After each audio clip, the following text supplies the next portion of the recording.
गहरे से गहरा सवाल ये उठा है कि अगर परमात्मा ही चला रहा है और हम भी नहीं चाहते, और फिर आप तो कहते हैं कि हमारे चाहने से कुछ होता नहीं, हम चाहें भी तो भी परमात्मा जो चाहता है उससे अन्यथा नहीं हो सकता, और हम चाहते भी नहीं कि बुरा कर्म करें और परमात्मा तो चाहेगा क्योंकि बुरा कर्म हो, फिर कौन हमें धक्के देता है और बलात् बुरे कर्म करवा लेता है? फ्रॉम वेयर इज इविल, ये बुराई कहां से आती है? अलग अलग चिंतकों ने अलग अलग उत्तर खोजे। जो बहुत गहरे नहीं गए उन्होंने कहा शैतान है, वो करवा लेता है। उत्तर खोजना जरूरी था, लेकिन कोई बहुत गहरा उत्तर नहीं। वो कहते हैं डेविल है, एक पापात्मा है, वो सब करवा लेती। लेकिन ये उत्तर बहुत गहरा नहीं है, क्योंकि अर्जुन को अगर ये उत्तर दिया जाए तो अर्जुन कहेगा वो परमात्मा उस पापात्मा पर कुछ नहीं कर पाता, वो परमात्मा उस शैतान को कुछ नहीं कर पाता। तो क्या वो शैतान परमात्मा से भी ज्यादा शक्तिशाली है? और अगर शैतान परमात्मा से ज्यादा शक्तिशाली तो मुझे परमात्मा के चक्कर में क्यों उलझाते हो? मैं शैतान को ही नमस्कार करूं।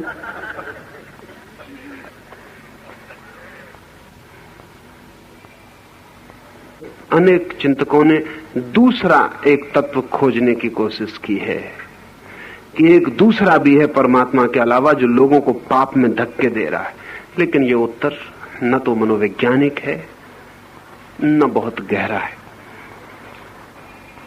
इसे तो केवल वे ही राजी हो सकते हैं जो किसी भी चीज के लिए राजी हो सकते हैं। इस उत्तर से और कोई राजी नहीं हो सकता। इसलिए कृष्ण ऐसा उत्तर नहीं देते। कृष्ण बहुत मनोवैज्ञानिक उत्तर देते हैं। वो ये कहते हैं, प्रकृति के 3 गुण हैं,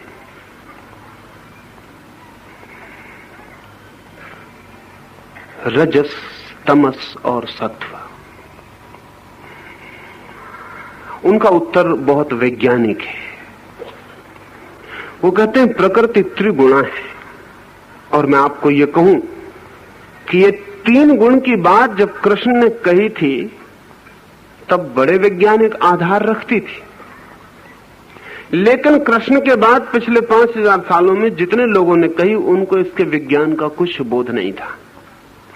दोहराते रहे, लेकिन अभी पश्चिम में पिछले 20 साल में विज्ञान ने फिर कहा कि प्रकृति त्रिगुणा है। जिस दिन हम आधुनिक सदी में परमाणु का विश्लेषण कर सके, परमाणु को तोड़ सके, उस दिन बड़ी चकित होकर हमें पता चला कि परमाणु 3 हिस्सों में टूट जाता है। पदार्थ का जो अंतिम परमाणु है वो 3 हिस्सों में टूट जाता है, इलेक्ट्रॉन, न्यूट्रॉन और पॉजिट्रॉन में टूट जाता है।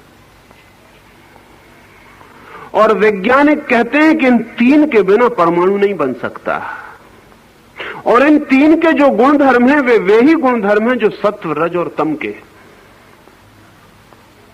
ये 3 जो काम करते हैं वे वही काम करते हैं जो हम बहुत पुराने दिनों से सत्व, रज और तम शब्दों से लाते थे।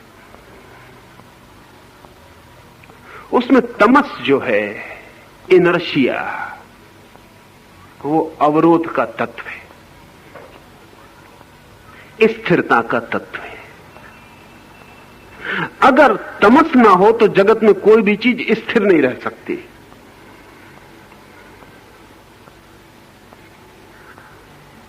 आप एक पत्थर उठा के फेंकते हैं, अगर जगत में कोई तमस ना हो, कोई ग्रेविटेशन ना हो, रोकने वाली कोई ताकत, अवरोधक ना हो, तो फिर पत्थर कभी भी गिरेगा नहीं। फिर आपने फेंक दिया, फिर वो चलता ही रहेगा अनंत काल तक। फिर वो गिरेगा कैसे? कुछ अवरोध, कोई जो रोकता हो। आप भी पृथ्वी पर नहीं हो सकेंगे कभी कि हम उड़ गए होते। वो जमीन खींच रही तमस, ग्रेविटेशन का भार हमें रोके हुए। अभी जो